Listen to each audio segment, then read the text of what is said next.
Respect to addition. A is not closed with respect to addition। अब आ जाते हैं multiplication की तरफ। मल्टीप्लीकेशन का टेबल बनाएंगे बिल्कुल उसी तरह जिस तरह एडिशन का बनाया था। मल्टीप्लीकेशन का साइन लगाया, 0 एंड -1 इस साइड पे भी लिखेंगे एंड 0 एंड -1 इस साइड पे भी लिखेंगे, हॉरिजॉन्टली भी लिख लिया, वर्टिकली भी लिख लिया। अब सिंपली क्या करेंगे, 0 0s are 0, 0 -1s are 0। 0 को किसी भी चीज के साथ मल्टीप्लाई करवाएं, आंसर हमेशा 0 ही आएगा।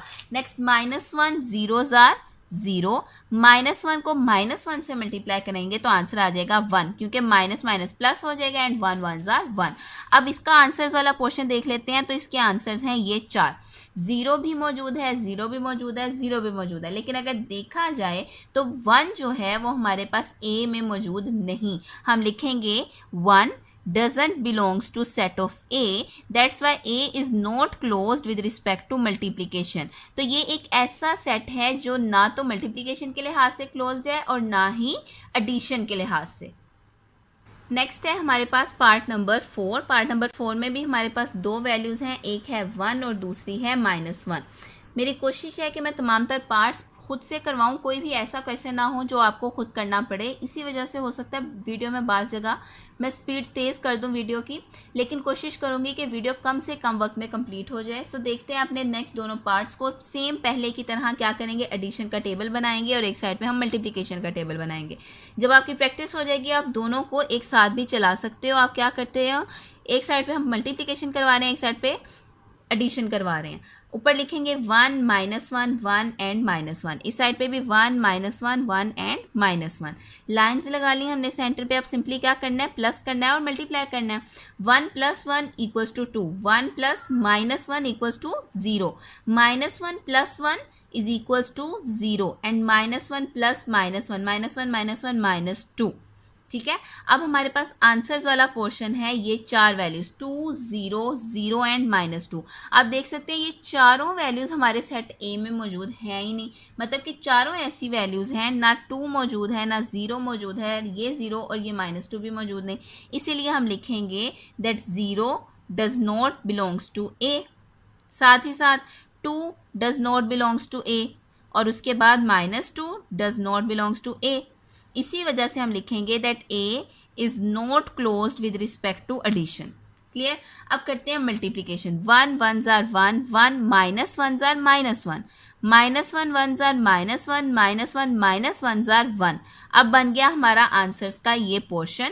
एक है 1, ये भी ए में मौजूद है, फिर -1 भी ए में मौजूद है, नीचे भी -1 और 1 नहीं है, मतलब कि इसके सारे आंसर्स ए को बिलोंग करते हैं। इसी वजह से हम लिखेंगे A is closed with respect to multiplication, यानी कि ये सेट जो था ये एडिशन के लिहाज से तो क्लोज्ड नहीं था, लेकिन मल्टीप्लिकेशन के लिहाज से क्लोज्ड है। अब स्टार्ट करते हैं क्वेश्चन नंबर 2। सो नेक्स्ट है हमारे पास क्वेश्चन नंबर 2। क्वेश्चन नंबर 2 है name the properties used in the following equations. साथ ही साथ letters were use represent real numbers, यानी कि जहाँ जहाँ पर भी आपके पास लेटर्स यूज हो रहे हैं या कोई सिंबल्स यूज हो रहे हैं लाइक ए, ये आपके पास जो है रियल नंबर्स, आपने इनको कंसिडर करना है। मैं अगेन आपको एक ही चीज़ रेकमेंड करूंगी कि ये वाला क्वेश्चन करने के लिए मोस्ट इंपॉर्टेंट चीज़ है आपका इंट्रोडक्शन वाला लेक्चर। पहले जाकर वो वीडियोस देख लीजिए, क्योंकि उन वीडियोस को देखे बगैर आपको ऐसे लगेगा जी जस्ट मैम जो है वो नाम बताती जा रही है प्रॉपर्टीज़ का, हमें समझ तो कुछ भी नहीं आ रही। सो प्रॉपर्टीज़ को मैंने बहुत डिटेल के साथ डिस्कस किया है उन वीडियोस के अंदर, आपने वो लाजमी तौर पर देखनी है। मैं यहाँ पर भी समझाऊंगी, लेकिन अच्छे से समझ आपको वो वीडियो देखने के बाद आएगी, क्योंकि उसमें मेरा सिर्फ और सिर्फ बेसिक जो कह सकते हैं कंसंट्रेशन थी वो उसके कॉन्सेप्ट के ऊपर थी कि प्रॉपर्टीज़ होती क्या हैं। यहाँ पर मेरी कंसंट्रेशन क्वेश्चन के ऊपर है और जाहिर सी बात है मेरे पास बहुत से पार्ट्स हैं, तो मैं ज़रा जल्दी जल्दी बोलूँगी।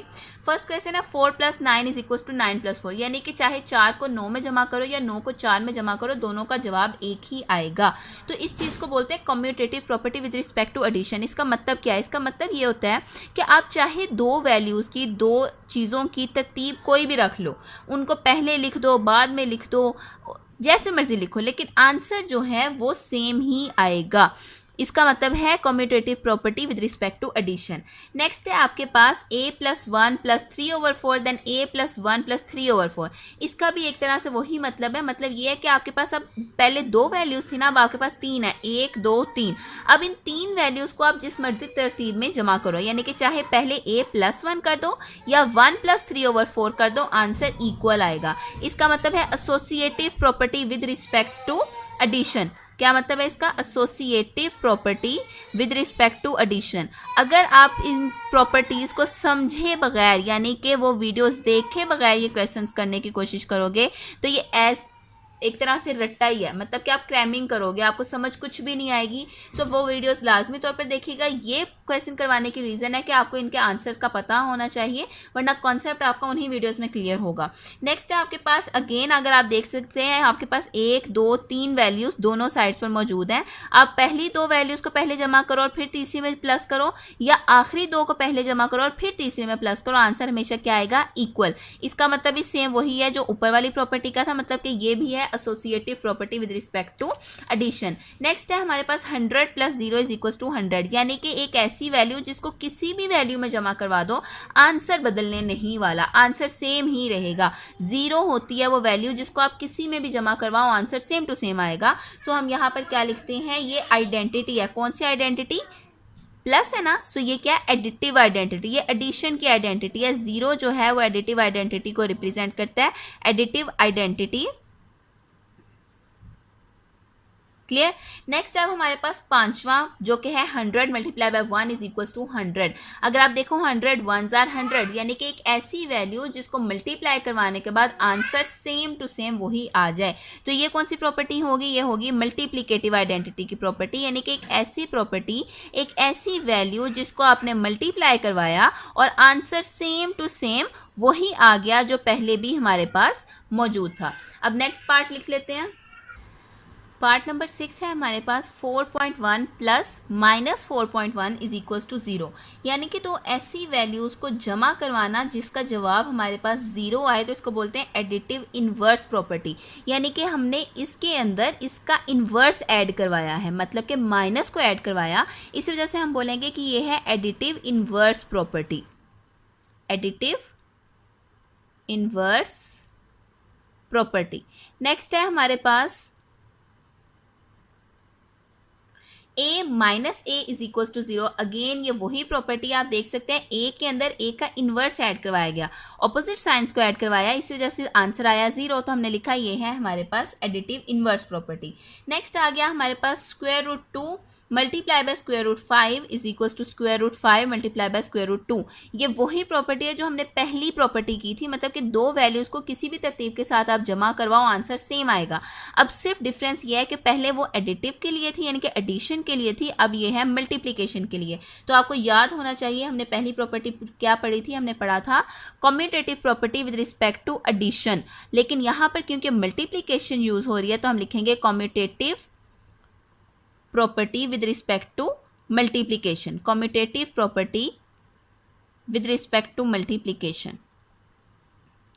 अब नेक्स्ट देख लेते हैं। नेक्स्ट है हमारे पास a into B minus C is equal to A B minus A C. So ये हमारे पास क्या है? यह है left distributive property. Left distributive property का मतलब क्या है कि हम एक वैल्यू को 2 वैल्यूज के साथ डिस्ट्रीब्यूट कर रहे हैं, मतलब कि ये एक वैल्यू दोनों के साथ हम मल्टीप्लाई करवा रहे हैं।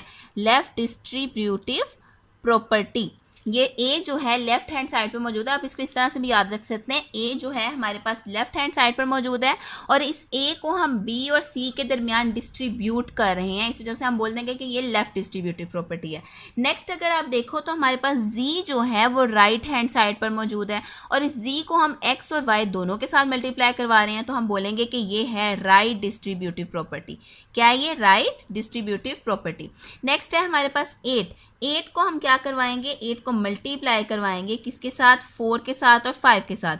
अगर इस तरफ देखा जाए तो पहले हमने क्या किया, 5 और 8 को मल्टीप्लाई करवाया, फिर उसको 4 से मल्टीप्लाई करवाया। तो यही वाली प्रॉपर्टी हम ऊपर भी कर चुके हैं, associative property with respect to multiplication. पहले हमने किया था वो थी एडिशन के लिए, पार्ट नंबर 2 में हमने की थी associative property with respect to addition, क्योंकि उसमें एडिशन हो रही थी। अब जो हमने किया वो है मल्टीप्लीकेशन के लिए। So associative property with respect to multiplication, देखें इसमें मल्टीप्लीकेशन यूज हो रहा है इसलिए हमने लिख लिया कि ये विद रिस्पेक्ट टू मल्टीप्लीकेशन है। लास्ट है हमारे पास a into B plus C minus D, A B A C A D. अगर देखा जाए a again left hand side पर लिखा हुआ है और डिस्ट्रीब्यूट हो रहा है ये तीन वैल्यूज के दरमियान, तो हम सीधा सीधा कह देंगे कि ये है लेफ्ट डिस्ट्रीब्यूटिव प्रॉपर्टी। क्या है, left distributive property. I hope कि आपको आज की वीडियो अच्छी लगी होगी, हर एक क्वेश्चन अच्छे से समझ आ गया होगा। अगर किसी भी किस्म की कोई प्रॉब्लम हो तो मुझसे ज़रूर पूछिएगा कमेंट सेक्शन में। साथ ही साथ मेरे चैनल को सब्सक्राइब ज़रूर कीजिएगा, वीडियो को लाइक ज़रूर कीजिएगा, अपने फ्रेंड्स के साथ शेयर भी कीजिएगा। Thank you so much. अल्लाह हाफिज़।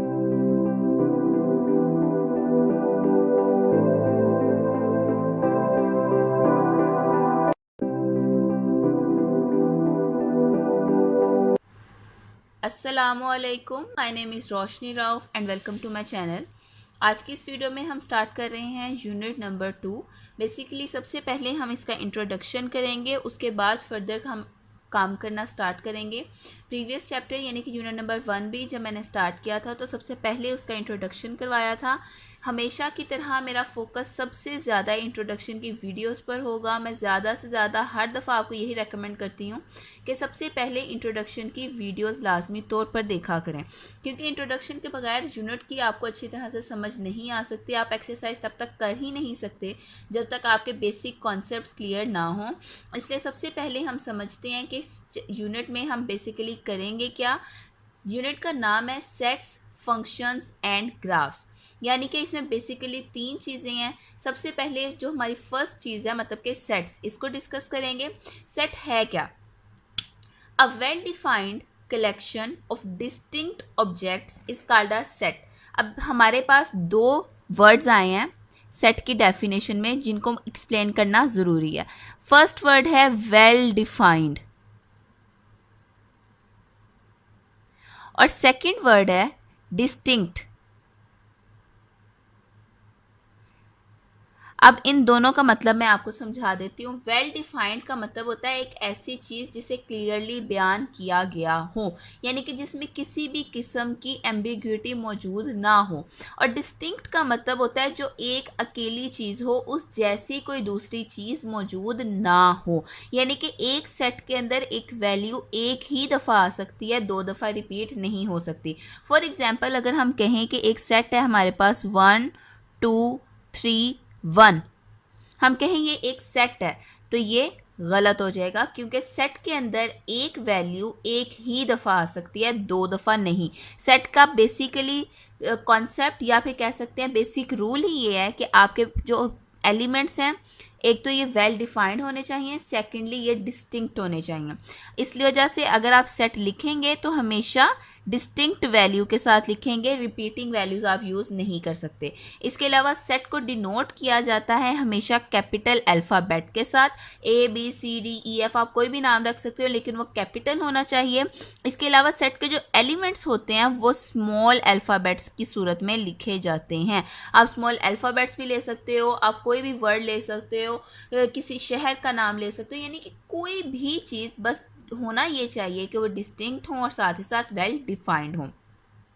नेक्स्ट हम करने जा रहे हैं एलिमेंट्स ऑफ सेट की डेफिनेशन, मतलब कि एक सेट के अंदर जितने भी एलिमेंट्स मौजूद हैं, जितने भी पार्ट्स मौजूद हैं, इनको आप मेंबर्स ऑफ सेट भी बोल सकते हो और साथ ही साथ एलिमेंट्स ऑफ सेट भी बोल सकते हो। नेक्स्ट मैं आपके साथ डिस्कस करूंगी कि एक सेट को डिस्क्राइब करने के बेसिकली कितने तरीके हैं, मतलब कि आप एक सेट को कितने तरीकों के साथ रिप्रेजेंट कर सकते हो। तो एक सेट को एक्सप्लेन करने के बेसिकली हमारे पास 3 तरीके हैं। सबसे पहला तरीका है डिस्क्रिप्टिव मेथड। अब डिस्क्रिप्टिव मेथड के अगर नाम पर गौर किया जाए तो आपको नजर आएगा डिस्क्रिप्टिव मतलब कि डिस्क्रिप्शन किसी चीज़ की। आप किसी भी चीज़ को डिफाइन करने की कोशिश करो या डिस्क्राइब करने की कोशिश करो तो हमेशा एक सेंटेंस की सूरत में करोगे, मतलब कि डेफिनेशन जो होती है वो आप एक सेंटेंस की सूरत में लिखते हो with the help of words, यानी कि वर्ड्स की सूरत में, सेंटेंस की सूरत में आप किसी चीज़ को डिफाइन करते हो। फॉर एग्जांपल अगर मैं कहूँ define biology, define physics, define atom, ये सब चीज़ें जो सी हैं वो हम in the form of sentences करते हैं। सो डिस्क्रिप्टिव मेथड का मतलब है एक ऐसा मेथड जिसमें आप सेट को एक्सप्लेन करने के लिए एक लाइन यूज़ करो, एक सेंटेंस यूज़ करो। फॉर एग्जाम्पल अगर मैं कहती हूँ कि एक ऐसा सेट, एक नेचुरल नंबर्स का ऐसा सेट जिसमें तमाम तर एलिमेंट्स मौजूद हों जो 5 से कम है, ठीक है, तो इसको मैं एक्सप्लेन किस तरह से करूंगी, मैं लिखूंगी set of all natural numbers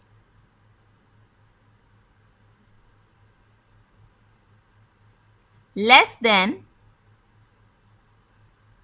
5, यानी कि 5 से छोटे तमाम तर नेचुरल नंबर्स का सेट, इसको कहा जाएगा डिस्क्रिप्टिव मेथड। मतलब कि एक लाइन की सूरत में, एक डेफिनेशन की सूरत में मैंने अपने सेट को एक्सप्लेन किया। नेक्स्ट टाइप जो सी हमारे पास मौजूद है वो है टेब्यूलर मेथड। अब टेब्यूलर मेथड का बेसिकली मतलब ये है कि डिस्क्रिप्टिव मेथड के अंदर तो आपने जस्ट एक लाइन के अंदर अपने पूरे के पूरे सेट को एक्सप्लेन किया था। टेब्यूलर मेथड के अंदर आप तमाम तर एलिमेंट्स को या तमाम तर मेंबर्स को लिस्ट आउट कर देते हो, मतलब कि लिस्ट बना देते हो, अलहदा करके तमाम तर एलिमेंट्स को पुट करते हो या फिर शो करते हो। फॉर एग्जाम्पल अगर हम इसी एग्जाम्पल को टेब्यूलर मेथड के अंदर कन्वर्ट करें तो हम किस तरह से करेंगे, set of all natural numbers. अब नेचुरल नंबर्स आपको पता है 1 से स्टार्ट होते हैं। इसी तरह लिखा हुआ है लेस देन 5, लेस देन 5 लिखा है, इक्वल टू 5 नहीं लिखा। सो लेस देन 5 की सूरत में हम क्या करेंगे, 1 2 3 एंड 4। ये हो गया हमारा एक सेट टेब्यूलर मेथड में। लास्ट टाइप जो सी हमारे पास मौजूद है वो है हमारे पास सेट बिल्डर। अब सेट बिल्डर मेथड में हम बेसिकली क्या करते हैं, सेट बिल्डर मेथड में हम एक वेरिएबल लेट कर लेते हैं जिसको हम एक्स भी लेट कर सकते हैं या कोई भी वेरिएबल ले लेते हैं और उसके थ्रू अपने सेट को डिनोट करते हैं। फॉर एग्जांपल अगर इसी मेथड को मैं सेट बिल्डर मेथड में लिखने की कोशिश करूं तो मैं लिखूंगी एक्स व्हेन एक्स, ठीक है। अब आप अच्छी तरह से जानते हैं ये जो सेट है हमारा ये नेचुरल नंबर्स को बिलोंग करता है, ठीक है। इसी वजह से मैं लिखूंगी X when X belongs to, ये साइन किसका है, बिलोंग्स टू का, ये साइन किसका है, बिलोंग्स टू, ठीक है। बिलोंग्स टू कौन से सेट को बिलोंग कर रहा है, ये belongs to natural numbers, X when X belongs to natural number. Next है ये वाला साइन जिसका मतलब है एंड। क्या मतलब है इसका, and, X when X belongs to natural number and x is less than 5। यही दो कंडीशंस हमने ऊपर पढ़ी थी। हमने पढ़ा था set of all natural numbers, तो हमने बता दिया that x belongs to natural numbers, and less than 5 तो हमने लिख दिया and x is less than 5। इसको बोला जाएगा set builder method. Question number 1 exercise number 2.1 का हम स्टार्ट करने जा रहे हैं। सेट की डिफरेंट टाइप्स को, जिस टाइम पे मैंने एफएससी के लेक्चर्स स्टार्ट किए थे उसी वक्त एक इंट्रोडक्शन का लेक्चर बनाया था जिसमें मैंने तमाम तर सेट्स को बहुत डिटेल में एक्सप्लेन किया था। आई बटन में साथ ही साथ डिस्क्रिप्शन में उसका लिंक मौजूद है, लाजमी तौर पर वो वीडियोस देखिएगा क्योंकि उसके अलावा आपको सेट्स की समझ नहीं आ पाएगी। नेचुरल नंबर्स के सेट कौन से हैं, होल नंबर्स के सेट कौन से हैं, इंटीजर्स क्या है, रैशनल नंबर्स, इरेशनल नंबर्स, मैंने हर एक चीज़ उस वीडियो के अंदर बहुत ज़्यादा डिटेल से समझाई थी। कोशिश करें कि वो वीडियो लाजमी तौर पर देखें क्योंकि वो वीडियो अगर आप नहीं देखते तो आपको इन सेट्स की अच्छे से समझ नहीं आ सकेगी। सो स्टार्ट करते हैं पहले पार्ट से। इस क्वेश्चन के अंदर हमें बेसिकली करना ये है कि हमें सेट्स दिए गए हैं टेबुलर फॉर्म में और इनको हमें कन्वर्ट करना है in the form of set builder method, यानी कि सेट बिल्डर नोटेशन में इसको हमें कन्वर्ट करना है। अगर इस सेट को देखा जाए तो बेसिकली हमारे पास उन्होंने एलिमेंट्स दिए हैं 1 2 3 से लेकर 1000 तक। एक ऐसा सेट जिसमें काउंटिंग 1 से स्टार्ट हो रही हो, मैंने आपके साथ उस लेक्चर में डिस्कस किया होगा कि एक ऐसा सेट जिसमें हमारे पास एलिमेंट्स 1 से स्टार्ट हो रहे हैं वो होता है नेचुरल नंबर्स का सेट, क्योंकि इंसान ने नेचुरली काउंटिंग स्टार्ट की थी 1 से। सो हम किस तरह से लिखेंगे, हम लिखेंगे x when x belongs to natural numbers, x जबकि x बिलोंग करता है नेचुरल नंबर्स को, एंड और साथ ही साथ x is less than equals to 1000, यानी कि इस सेट के अंदर हमारी वैल्यूज 1 से लेकर 1000 तक है, 1000 भी इसमें ऐड है, ये सिंबल होता है लेस देन का। और अगर इसके नीचे ऐसे लगा दें तो इसका मतलब होता है लेस देन इक्वल्स टू। अगर आप ये इक्वल हटा दो तो इसका मतलब ये होगा कि हमारी जितनी भी वैल्यूज हैं वो 1000 से छोटी हैं, 999 तक हैं, इसमें 1000 ऐड नहीं है। लेकिन अगर आप ये इक्वल लगा दो तो इसका मतलब होगा कि इसमें 1000 ऐड है। फर्स्ट क्वेश्चन था इसलिए मैंने काफी डिटेल में समझाया है, नेक्स्ट मैं थोड़ा स्पीड के साथ काम करवाऊंगी। अगला सेट जो हमें दिया गया है वह 0 1 2 3 टिल 100। अब इसका मतलब यह है कि एक ऐसा सेट जो कि 0 से स्टार्ट हो रहा है और 100 तक जा रहा है। आप अच्छी तरह से जानते हैं ऐसे नंबर्स जो 0 से स्टार्ट होते हैं वो होते हैं whole numbers. So x when x belongs to whole numbers and x is less than equals to 100।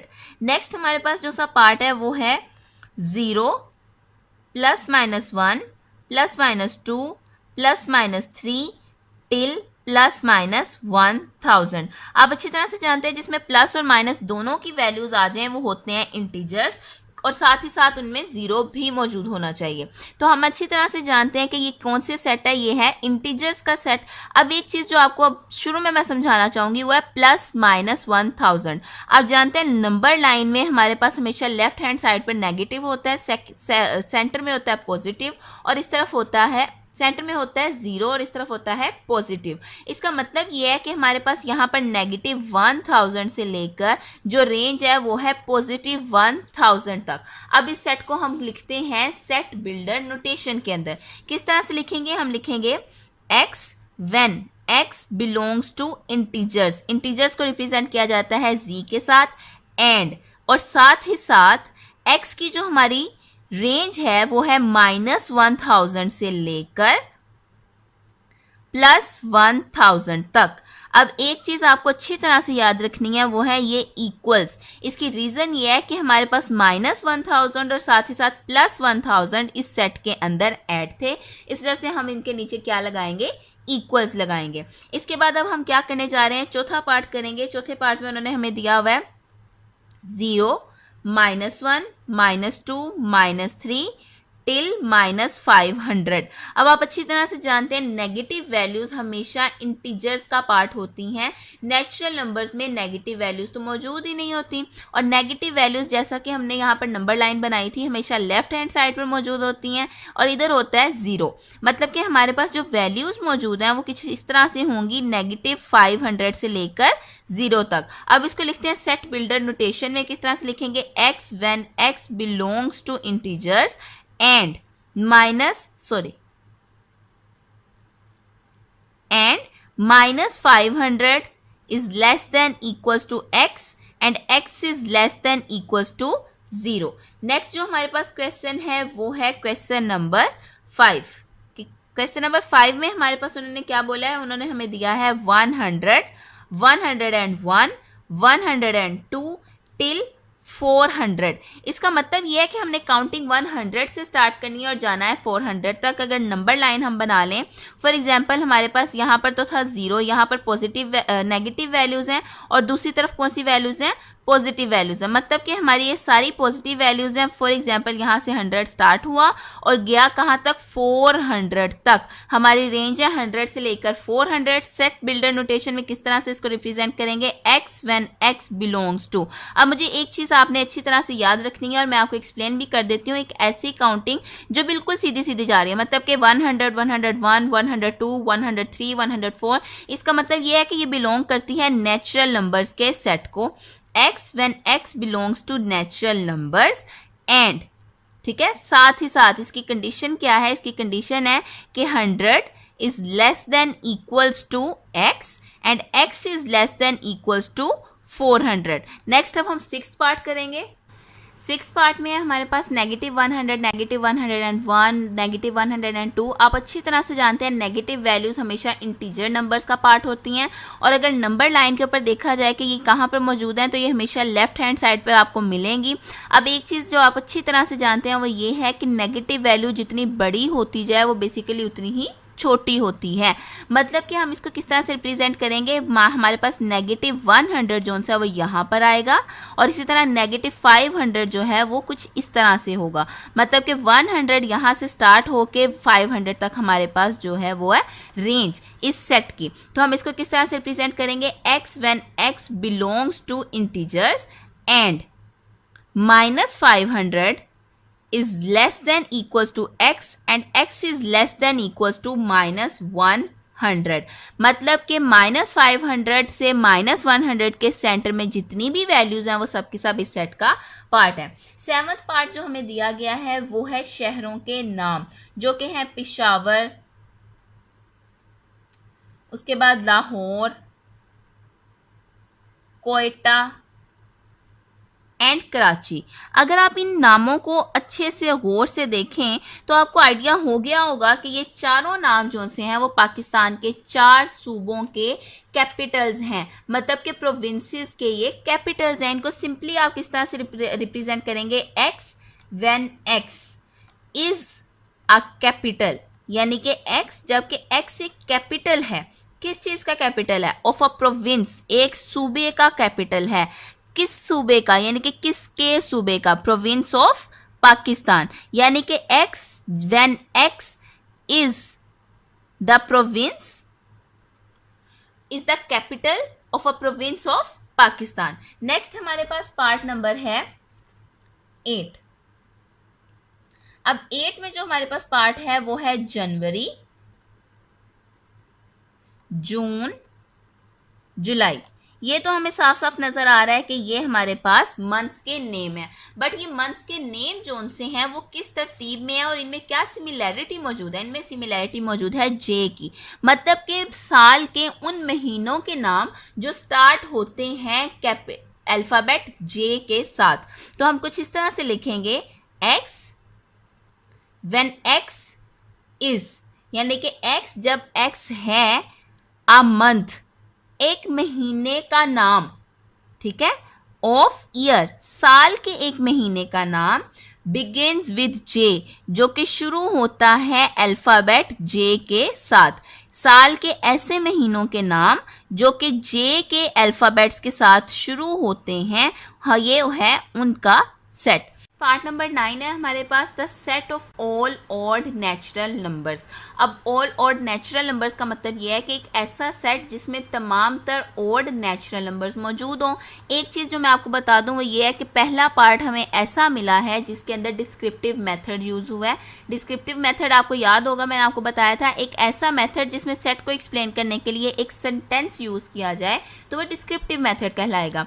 अब इसको सेट बिल्डर नोटेशन में कैसे लिखेंगे, x when x is an odd natural number, यानी कि x जबकि x एक odd natural number होगा।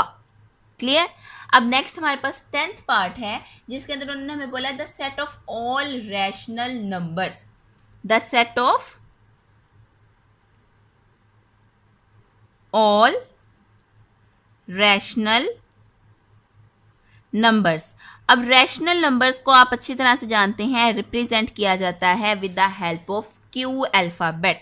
मैंने आपको पहले भी बोला था, दोबारा बोल रही हूँ, जिस वीडियो के अंदर मैंने तमाम तर सेट्स को एक्सप्लेन किया वो लाजमी तौर पर देखिएगा, डिस्क्रिप्शन में उसका लिंक मौजूद है। अगर आप वो वीडियो नहीं देखेंगे आपको समझ ही नहीं आएगी कि किस सेट को किस अल्फाबेट से डिनोट करना है। So X when X belongs to Q, अब ये क्यू जो है वो रिप्रेजेंट कर रहा है रैशनल नंबर्स को। So the set of all rational numbers set builder notation में लिखा जाएगा X when X belongs to Q. Next है हमारे पास the set of all real numbers between 1 and 2। Space कम है इस वजह से मैं इसकी स्टेटमेंट नहीं लिख रही, सिर्फ इसका सोल्यूशन लिख देती हूँ यहाँ पर। उन्होंने हमें बोला the set of all real numbers. अब रियल नंबर्स के सेट को रिप्रेजेंट किया जाता है with the help of R. So हम यहाँ पर लिखेंगे x when x belongs to r, यानी कि x जबकि x एक रियल नंबर है एंड x, और साथ ही साथ x की रेंज क्या है, 1 से लेकर 2 तक। सो हम यहां पर क्या लिखेंगे, एंड 1। क्या बोला उन्होंने, बिटवीन 1 एंड 2। बिटवीन का मतलब ये होता है कि इसमें 1 ऐड नहीं, यानी कि आप यहां पर इक्वल नहीं लगाओगे। x and x is less then 2, between मतलब कि इधर और इधर इक्वल नहीं आएगा। लास्ट पार्ट हमारे पास रह गया, the set of all integers between -100 and 1000। सो इसको मैं यहाँ पर थोड़ी सी स्पेस मौजूद है, यहाँ सबसे ऊपर कर देती हूँ। यहाँ पर हमारे पास क्या है, उन्होंने बोला है एक ऐसा सेट जो कि है किनका, इंटीजर्स का। सो हम लिखते हैं x when x belongs to z किसको रिप्रेजेंट कर रहा है, इंटीजर्स को रिप्रेजेंट कर रहा है। एंड और साथ ही साथ -100 इज लेस देन x, ठीक है, यानी कि बिटवीन है ना, इस वजह से सिर्फ लेस देन यूज हुआ है। And x is less than 1000, positive 1000।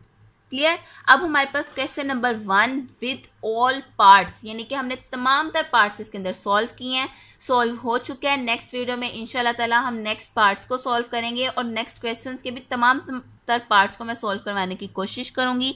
Video पसंद आई हो तो लाइक ज़रूर कीजिएगा, मेरे चैनल को सब्सक्राइब कीजिएगा और साथ ही साथ अपने दोस्तों के साथ इस वीडियो को शेयर भी कीजिएगा। Thank you so much for watching. अल्लाह हाफिज़।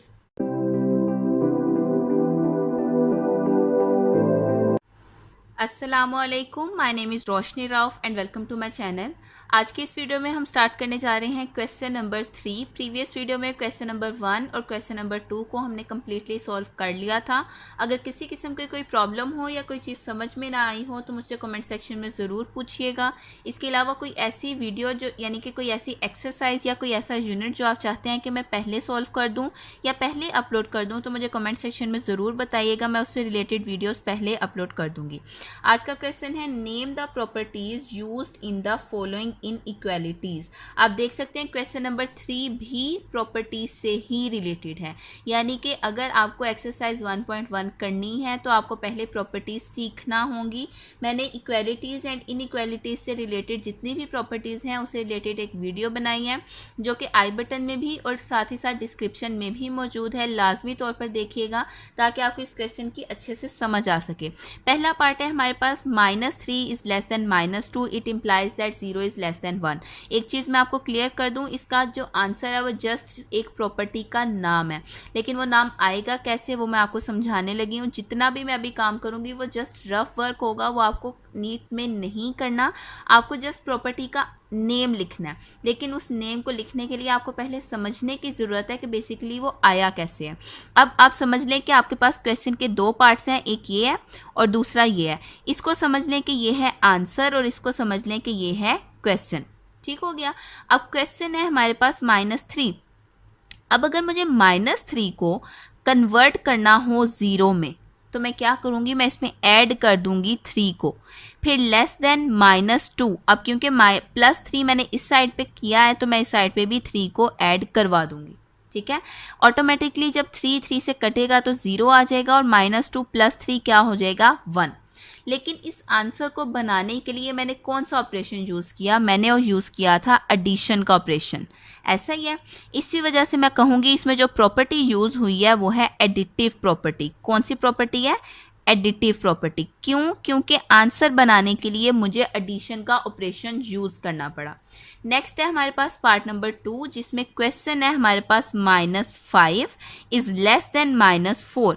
अब -5 को 20 में अगर मुझे कन्वर्ट करना हो, आप अच्छी तरह से जानते हैं कि नेगेटिव वैल्यू को अगर नेगेटिव से मल्टीप्लाई करवाया जाए तो एक पॉजिटिव बनेगा। माइनस माइनस प्लस होता है, इसी वजह से मैं पहले तो इसे नेगेटिव से मल्टीप्लाई करवाऊंगी क्योंकि आंसर में हमारे पास +20 था, -20 नहीं था। अब 5 के टेबल में 20 कहाँ पर आता है, तो आता है 4 पर। इसी तरह से मैं इन इक्वालिटी की दूसरी साइड पर क्या करूँगी, -4 को मल्टीप्लाई करवाऊंगी -4 के साथ। ठीक है। अब 5 4s are 20 and 4 4s are 16। Negative value को अगर आप मल्टीप्लाई करवाते हो इन इक्वालिटी की दोनों साइड्स पर तो क्या होगा, साइंस रिवर्स होंगे।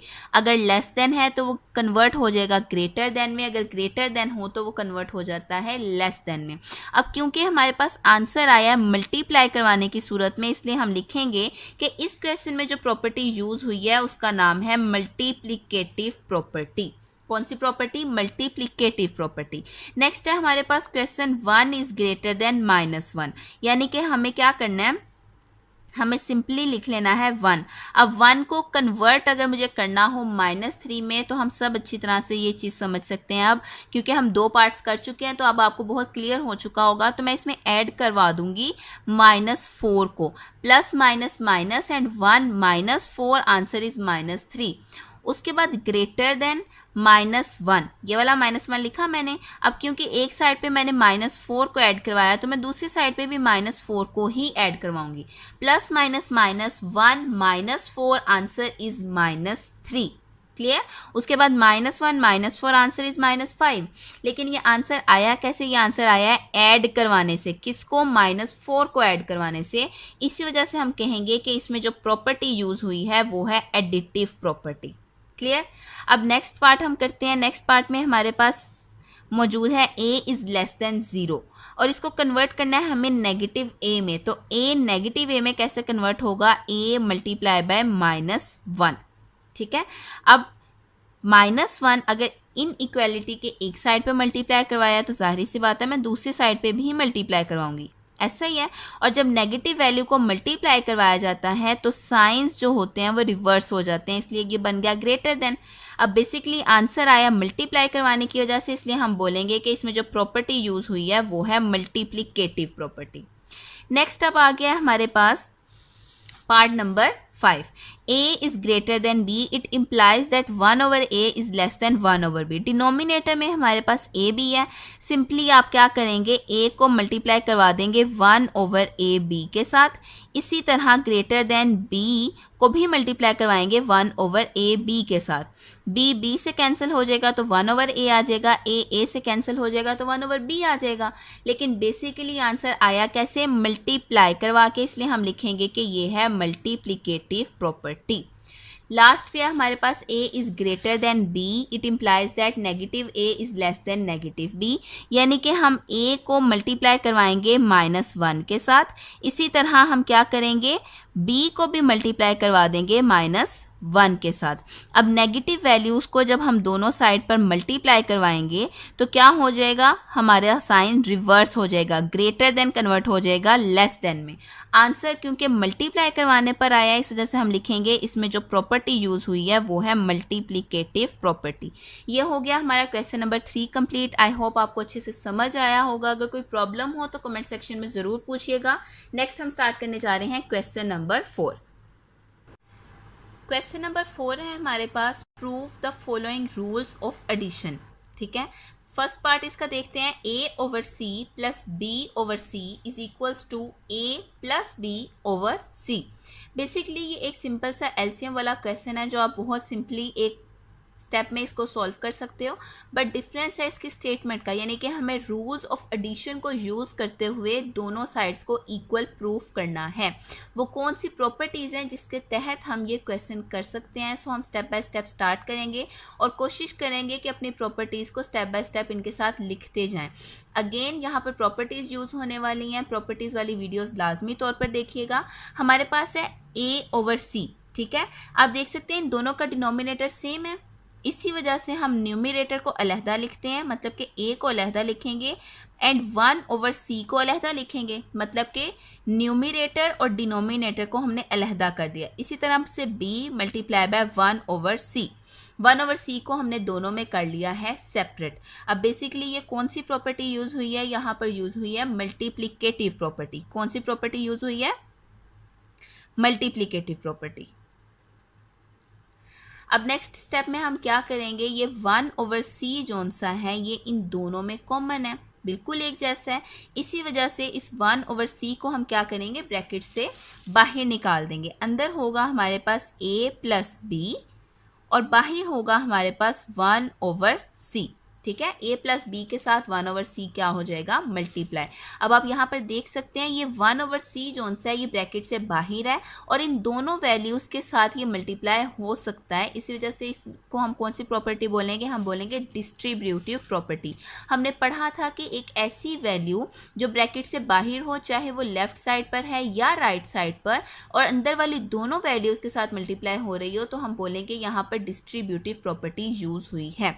अगर तो ये की जो वैल्यू है लिखी हुई है राइट हैंड साइड पर, तो आप यहाँ पर लिखेंगे राइट डिस्ट्रीब्यूटिव प्रॉपर्टी। मेरे पास यहाँ पर जगह नहीं है इसलिए मैं नीचे लिख रही हूँ राइट डिस्ट्रीब्यूटिव प्रॉपर्टी। अगर लेफ्ट हैंड साइड पर है तो आप लिखेंगे लेफ्ट डिस्ट्रीब्यूटिव प्रॉपर्टी।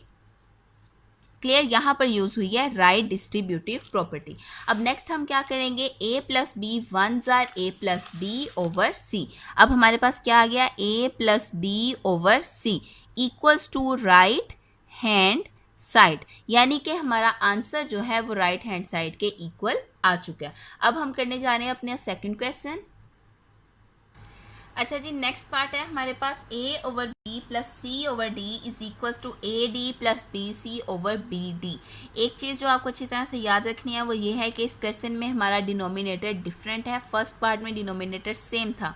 अब सबसे पहले जो चीज़ हमें करनी है वो ये है कि इसके डिनोमिनेटर को हमें करना है सेम।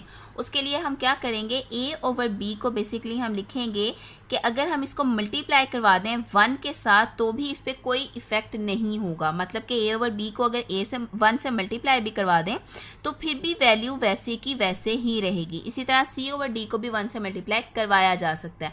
बेसिकली ये कौन सी प्रॉपर्टी है, ये प्रॉपर्टी है मल्टीप्लिकेटिव आइडेंटिटी। आप अच्छी तरह से जानते हैं ये एक ऐसी चीज़, एक ऐसी वैल्यू जिसे आप मल्टीप्लाई करवा दो किसी भी चीज़ के साथ और उस पर कोई असर ना हो, यानी कि आंसर सेम का सेम वही आ जाए, तो हम बोलते हैं कि इसके अंदर यूज हुई है मल्टीप्लिकेटिव आइडेंटिटी। 1 क्या है, मल्टीप्लिकेटिव आइडेंटिटी की वैल्यू। अब इस 1 को हमें रिप्लेस करना है एक ऐसी वैल्यू से कि जिसे हम सॉल्व करें तो आंसर आ जाए 1। ठीक है, अब आपको एक चीज़ का ख्याल रखना है, हमें डिनोमिनेटर में चाहिए बी डी। हमारे पास इस पार्ट में ये दो पार्ट्स हैं ना, एक ये पार्ट है और एक ये पार्ट है। इस पार्ट में बेसिकली सिर्फ बी मौजूद है, अब हमें इसमें डी को भी ऐड करवाना है, इसी वजह से हम इस 1 को रिप्लेस करेंगे D multiply by 1 over D के साथ। ठीक है, D multiply by 1 over D के साथ। फिर है हमारे पास प्लस सी ओवर डी और इस 1 को हम रिप्लेस कर देंगे b multiply by 1 over b के साथ। क्यों, क्योंकि इसके डिनोमिनेटर में हमारे पास b नहीं था। जहां पर d की कमी थी वहां पर हमने d की वैल्यूज यूज की, जहां पर b की कमी थी वहां पर हमने b की वैल्यूज यूज की। और बेसिकली यहाँ पर जो प्रॉपर्टी यूज हुई है हमारे पास वो है मल्टीप्लिकेटिव इनवर्स की प्रॉपर्टी। किस तरह से, d को d से कैंसिल कर देंगे तो आंसर आएगा 1। मतलब कि ऐसी वैल्यूज जिनको मल्टीप्लाई करवाने के बाद आंसर 1 आ जाए तो हम बोलते हैं कि वो कौन सी प्रॉपर्टी को फॉलो कर रही हैं, वो फॉलो कर रही हैं मल्टीप्लिकेटिव इनवर्स को, मल्टीप्लिकेटिव इनवर्स। ठीक हो गया। अब नेक्स्ट हम देखते हैं इसको फर्दर किस तरह से सॉल्व करेंगे। a ओवर b तो हमारे पास एज इट इज आ जाएगा। ठीक है, d 1 जार क्या हो जाएगा, d ओवर d। इसी तरह से plus c over d as it is आ जाएगा, b 1 जार b ओवर b। ठीक है, अब सिंपली इन सब वैल्यूज को आपस में मल्टीप्लाई करेंगे। a को जब d से मल्टीप्लाई करेंगे आ जाएगा ad ओवर b को d से मल्टीप्लाई करवाएंगे आ जाएगा bd। ठीक है, फिर प्लस c को b से मल्टीप्लाई करवाएंगे cb एंड d को b से मल्टीप्लाई करवाएंगे, आंसर आ गया db। क्लियर। अब नेक्स्ट हम देख लेते हैं कि a d over b d तो हम एज इट इज़ लिख लेंगे क्योंकि इसमें किसी भी किस्म की चेंजिंग की हमें ज़रूरत नहीं है। बट अगर देखा जाए सी बी तो हमें आंसर में तो बी सी चाहिए था, इसलिए हम सी बी को बी सी लिख लेंगे। इस तरह हम बिल्कुल लिख सकते हैं क्योंकि ये भी प्रॉपर्टी के तहत बिल्कुल ठीक हो जाएगा। डी बी को हम कन्वर्ट कर देते हैं बी डी में। हमने पढ़ा था मल्टीप्लिकेशन के लॉज में कम्यूटेटिव प्रॉपर्टी के अंदर कि अगर हम वैल्यूज़ की जगह को चेंज भी कर दें तो भी आंसर पे कोई फर्क नहीं पड़ेगा। Commutative property with respect to multiplication. With respect to multiplication. मैं आपको एक वैल्यू इसमें करके भी दिखा देती हूँ, हो सकता है बी सी और सी बी में आपको समझ ना आए। फॉर एग्जाम्पल अगर हम लिखें 2 मल्टीप्लाई बाय 3 या लिखें 3 मल्टीप्लाई बाय 2, आंसर तो सेम ही आएगा। इसका मतलब है चाहे सी भी लिखें चाहे बी सी लिखें कोई फर्क नहीं पड़ेगा, और इस चीज को बोलते हैं commutative property with respect to multiplication. Clear. अब नेक्स्ट हम क्या करेंगे, अब हमारा डिनोमिनेटर हो चुका है सेम। अब इस डिनोमिनेटर के सेम होने की वजह से हम क्या करते हैं, हम इसका न्यूमिनेटर और डिनोमिनेटर सेपरेट कर लेते हैं, यानी कि 1/BD को अलहदा कर लेंगे। B C multiply by 1/BD, ये हो गई हमारे पास यूज मल्टीप्लिकेटिव प्रॉपर्टी। अब नेक्स्ट क्या करेंगे, 1/BD हमारे पास कॉमन है, हम कॉमन ले लेंगे, बी सी हमारे पास अंदर रहेगा और 1/BD जो है वो सेपरेट हो जाएगा। अब ये 1/BD ब्रैकेट से बाहर मौजूद है, अंदर वाली दोनों वैल्यूज के साथ ये मल्टीप्लाई हो रहा है। आप अच्छी तरह से जानते हैं यहाँ पर जो प्रॉपर्टी यूज हो रही है वो है डिस्ट्रीब्यूटिव प्रॉपर्टी। कौन सी प्रॉपर्टी है, डिस्ट्रीब्यूटिव प्रॉपर्टी। अब नेक्स्ट हम क्या करेंगे, अब सिंपली AD प्लस BC को 1 से मल्टीप्लाई करेंगे, आ जाएगा AD plus BC over BD equals to right hand side. Next हम स्टार्ट करने जा रहे हैं क्वेश्चन नंबर 5। क्वेश्चन नंबर 5 में हमारे पास prove that -7/12 -5/18 is equals to -21 -10/36। Question number 5 काफ़ी हद तक सिमिलर है क्वेश्चन नंबर 4 के पार्ट 2 से। अगर आपको उस क्वेश्चन की अच्छी तरह से समझ आई थी तो इंशाल्लाह इस क्वेश्चन में आपको कोई भी प्रॉब्लम नहीं होगी। As usual left hand side लेंगे, -7/12 -5/18। हम देखते हैं सबसे पहले क्या डिनोमिनेटर सेम है, जी नहीं, डिनोमिनेटर सेम नहीं है। इसी वजह से सबसे पहले हम क्या करेंगे, दोनों वैल्यूज को मल्टीप्लाई करवा देंगे 1 के साथ। ये क्या प्रॉपर्टी है, ये प्रॉपर्टी है मल्टीप्लिकेटिव आइडेंटिटी की, यानी कि एक ऐसी वैल्यू जिसके साथ किसी भी चीज को मल्टीप्लाई करवा दो आंसर सेम का सेम ही रहेगा। सो हम यहां पर लिखते हैं ये प्रॉपर्टी है मल्टीप्लिकेटिव आइडेंटिटी। ठीक हो गया। नेक्स्ट अब हम क्या करेंगे, नेक्स्ट देख लेते हैं। हमारे पास इस 1 को हमें रिप्लेस करना है एक ऐसी वैल्यू के साथ जिसको सॉल्व करने के बाद आंसर दोबारा से 1 आ जाए, यानी कि मल्टीप्लिकेटिव इनवर्स बेसिकली हमें चाहिए। हम एक ऐसी वैल्यू लिखेंगे 1 की जगह पर जिसको आपस में हम सॉल्व करें तो आंसर 1 ही आए। अब देखिए यहाँ पर है 12, डिनोमिनेटर में हमें चाहिए 36, तो हम 12 के टेबल में देखते हैं 36 कहाँ पर आता है, तो बेसिकली 12 3s are 36। इसी वजह से हम 1 को रिप्लेस करेंगे 3 मल्टीप्लाई बाय 1/3 के साथ। ठीक हो गया। उसके बाद -5/18 और 1 को रिप्लेस करेंगे किसके साथ, 18 के टेबल में 36 कहाँ पर आता है, 18 2s are 36, तो हम रिप्लेस करेंगे 2 मल्टीप्लाई बाय 1/2 के साथ। किससे रिप्लेस करेंगे, 2 मल्टीप्लाई बाय 1/2। अब बेसिकली यहाँ पर हमारे पास कौन सी प्रॉपर्टी यूज हुई है, हमारे पास यूज हुई है मल्टीप्लिकेटिव इनवर्स की प्रॉपर्टी। कौन सी प्रॉपर्टी है, मल्टीप्लिकेटिव इनवर्स की प्रॉपर्टी यूज हुई है, क्योंकि अगर इन दोनों को सॉल्व किया जाएगा तो आंसर 1 आएगा। तो ऐसी वैल्यूज जिनको सॉल्व करने के बाद आंसर 1 आए, मतलब कि मल्टीप्लिकेटिव आइडेंटिटी आए, तो उन्हें बोला जाता है कि ये है मल्टीप्लिकेटिव इनवर्स। अब सिंपली इनको आपस में करते हैं हम मल्टीप्लाई, -7/12 इंटू 3 1s are 3/3। ठीक हो गया। -5/18 into 2 1s are 2/2। Clear. Next अब हम क्या करेंगे, सिंपली इनको आपस में करवा देंगे मल्टीप्लाई। किस तरह से, -7 3s are क्या आएगा, -21/12 3s are 36। उसके बाद -5 2s are 10/18 2s are 36। Clear. Next हम क्या करेंगे, क्योंकि अब डिनोमिनेटर सेम हो चुका है इसी वजह से हम न्यूमिनेटर और डिनोमिनेटर की वैल्यूज को अलहदा अलहदा करेंगे। अब न्यूमिनेटर में हमारे पास मौजूद है -21, सो हम -21 को सेपरेट करते हैं, मल्टीप्लाई बाय 1/36 को सेपरेट कर लेंगे। इसी तरह से -10 को सेपरेट कर लेंगे एंड मल्टीप्लाई बाय 1/36 को सेपरेट कर लेंगे। दोनों के पास 1/36 कॉमन है, इस वजह से हम इनको ले लेते हैं कॉमन। -21 एंड -10 आ जाएगा अंदर एंड 1/36 आ जाएगा बाहर। आप अच्छी तरह से जानते हैं एक वैल्यू जो कि ब्रैकेट के बाहर मौजूद हो और अंदर दोनों वैल्यूज के साथ मल्टीप्लाई हो रही हो तो हम कहते कहते हैं कि यहाँ पर प्रॉपर्टी यूज हुई है डिस्ट्रीब्यूटिव। अब डिस्ट्रीब्यूटिव प्रॉपर्टी क्या प्रॉपर्टी है? एक ऐसी वैल्यू जो अंदर ब्रैकेट के अंदर दोनों वैल्यूज के साथ डिस्ट्रीब्यूट हो रही है, मतलब कि दोनों के साथ मल्टीप्लाई हो रही है, सो हम उसको बोल देते हैं यहाँ पर यूज हुई है डिस्ट्रीब्यूटिव प्रॉपर्टी। अब सिंपली क्या करेंगे, -21 -10 1s आर, यानी कि 1 के साथ किसी भी वैल्यू को मल्टीप्लाई करो, आंसर सेम टू सेम वही आ जाता है, ओवर 36। ये हो गया equal to right hand side. I hope आपको आज के क्वेश्चंस बहुत अच्छे से समझ आए होंगे। अगर कोई प्रॉब्लम हो कमेंट सेक्शन में ज़रूर पूछिएगा, मैं आपको रिप्लाई करूंगी। साथ ही साथ अगर वीडियो पसंद आई हो तो लाइक ज़रूर कीजिएगा, मेरे चैनल को सब्सक्राइब ज़रूर कीजिएगा, इस वीडियो को शेयर कीजिएगा अपने फ्रेंड्स के साथ। Thank you so much for watching. अल्लाह हाफिज़।